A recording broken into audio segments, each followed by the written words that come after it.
Hey everybody, welcome to Pibworth's Facebook Live. And I just wanted to share, it's my anniversary, um, uh, Pibworth's anniversary. And I almost missed it. Thank God for LinkedIn that, publishes the day your work anniversary. And I got this flood of messages. Congratulations, congratulations. And I thought, you know what, why not just kind of celebrate this? And share with you a little bit about how Pibworth came to be. It was not, like most things, it was not conceived this way. This was not my original plan, but most businesses don't stick with their original plan. Okay, so my amazing husband, Mike, and I were married in 2003, and we bought our first house in 2004. We were and are silly, happy, in love, and always going really well. We had bought our house in 2004. We were trying to adopt a child. I tried to have a child and was unable to. So we were going through the adoption process. And if you've ever gone through this, let me tell you, it is a huge rigmarole. And I get it. A child is the most precious thing that anyone will ever have access to, and the responsibility to care for one is huge.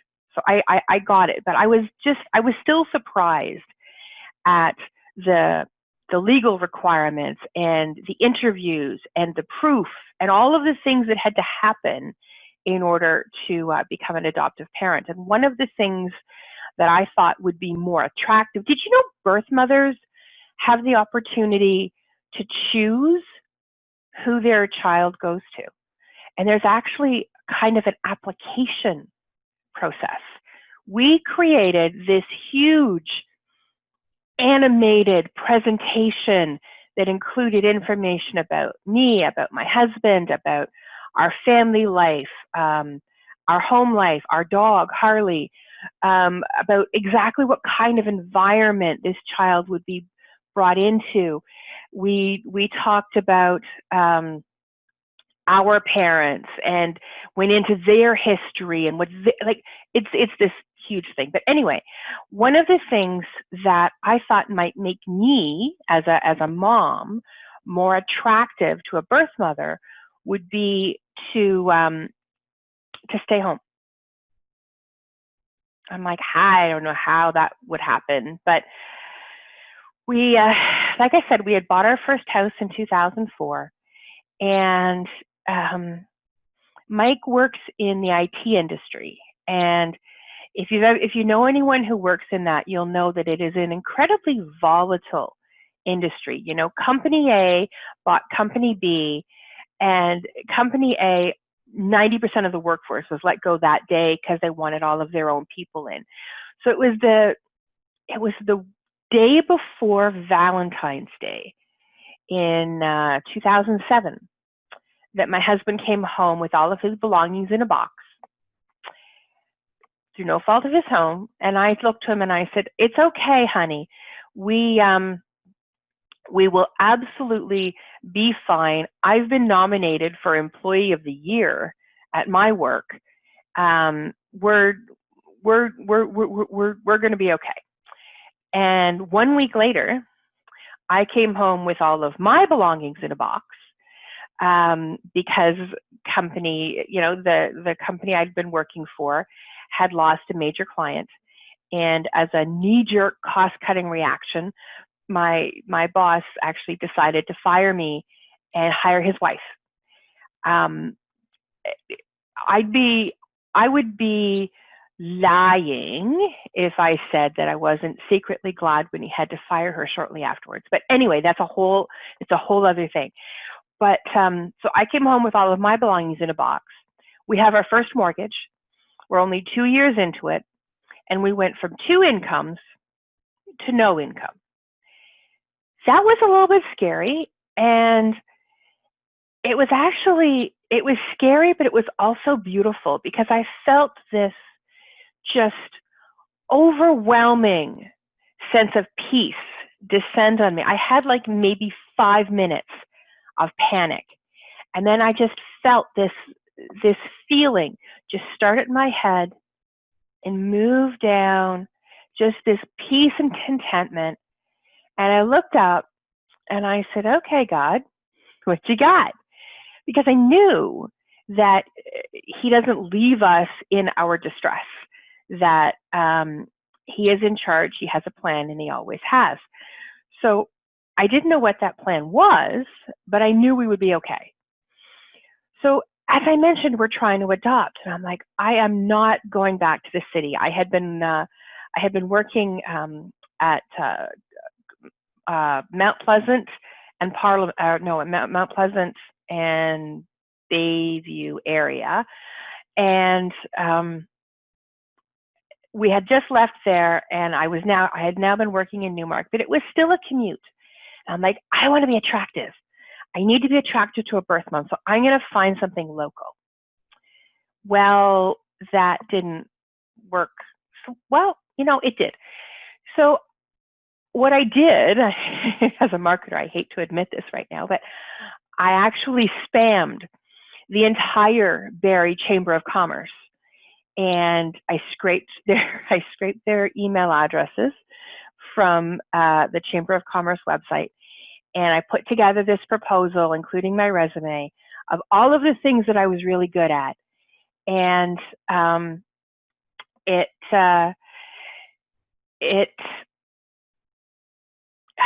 it was well, against spam laws, but anyway, I just kept getting messages saying, oh, well, thanks, but no thanks, thanks, but no thanks. And several people told me that they would, they were interested in me, but they certainly couldn't afford to hire me. And two really now forward-thinking people said, okay, I can't hire you full time, but could you do this little project for me? And I said yes. So I took this project, putting together PowerPoint presentations for a local trainer. Her name is Stephanie. I'm not sure if she's still in business, but she was really good, and she taught disaster recovery. So mold cleanup, fire, all that kind of stuff. So she had huge presentations that had to be put together. So I went through and I took the presentations, put them all together, and created this really awesome PowerPoint library for her. So that was one. And the other one was actually Jim Reyes-Picknell of Conscious Asset. And he needed some executive assistance. Okay, we can do this. And it was really those people that started PibworthPS. You see, I'm, doing it for cash. And my husband comes into my office and he says, Lauren, do you realize that you're working like 20 hours a week? And I said, no, I hadn't actually thought about it. I'm just doing my job. He says, do you realize you're running a business? And I said, I am not. I don't run businesses. What, are you crazy? That doesn't happen in my family. I'm not an entrepreneur. Oh, maybe I am. Well, if that's what I'm going to do, then I'd better figure out how to do this right. And it was, again, my husband who started this whole thing. So I decided, okay, if I'm going to run a business, and I have no idea how to do this, so I entered something called the SEED program. And that is a local program that used to run here in Barrie and helped people start their own business. Barrie is one of the highest per capita cities with entrepreneurs. So it was a really vibrant program. And I'll just give a quick shout out to Gary Lyon and Ruby Young, who led me through that program and helped me open the doors to Pibworth in July 2007. That's right, we're 13 years old today. So I put out my little shingle, and James Reyes Picknell of Conscious Asset Management saw me and said, "Okay, well, we'll see what you can do." And it's so funny. I remember because I'd just gone through business school, right? So I'm preparing my presentation to him because I really want him to hire my company, not me. And I'm putting together a list of things I could say if he had any price objections, if he, just all of the things they tell you to do. And I came up to his house. He said, "This is what I need." I said, "I can do that." He said, "What's your rate?" I gave it to him, and he said, "Oh, okay, is that all?" I went, should have asked for more. But when you're first starting out, you don't know anything. So I figured, okay, I'm going to build this little business on the side. I'm going to do it from home. I'm going to do it virtually because, again, I need to be a good-looking mom for my new adoptive baby. And it's funny. I thought I was going to be a virtual assistant. When I first started the business, the reason I named it Pibworth Professional Solutions, PPS, and I'm dating myself, is that was back then the PPS was the name for PowerPoint. It used to be something .pps, and then like 6 months into it, it became a PPSX because they upgraded. I'm like, but honestly, I had no confidence in my abilities. I knew that I needed to do something, but I didn't quite know what that was. Oh, my husband, obviously my husband's watching because he just messaged me and said, "It's called a file extension." Thank you, darling. He's in IT, can you tell? And so I thought I was going to be building PowerPoints and workbooks for trainers. I thought that was going to be my business. That was all I was going to do. And I was going to do something small on the side, just me. And my husband was going to be he is. He was going to be this great IT guy, and he was going to be the main breadwinner. And I was going to stay home. I was going to take care of the kids and still do something with my abilities, but do it from home. That was key. Do it from home. Be a good-looking mom for my adoptive baby. And it's really funny where you get taken as a business owner. I thought it was just going to be me doing PowerPoints, and 13 years later, really listening to what clients needed. As soon as they found out that I had a marketing background, that I knew that I had worked for large advertising agencies, worked on large brands. Again, confidence in your abilities, right? I had all of the experience to do what I do now, but I didn't necessarily know how to market it or what to do with it at that point. I went from just me building PowerPoints to a team of, we now have 12. I have 12 mouths to feed instead of one. And if you're wondering about the adoption story, that was not in God's plan for me. We did not end up being given a child. But again, I would have given my right arm for a baby. I absolutely would have, no questions asked. But sometimes we don't get to choose our life's path. Sometimes the path is chosen for us.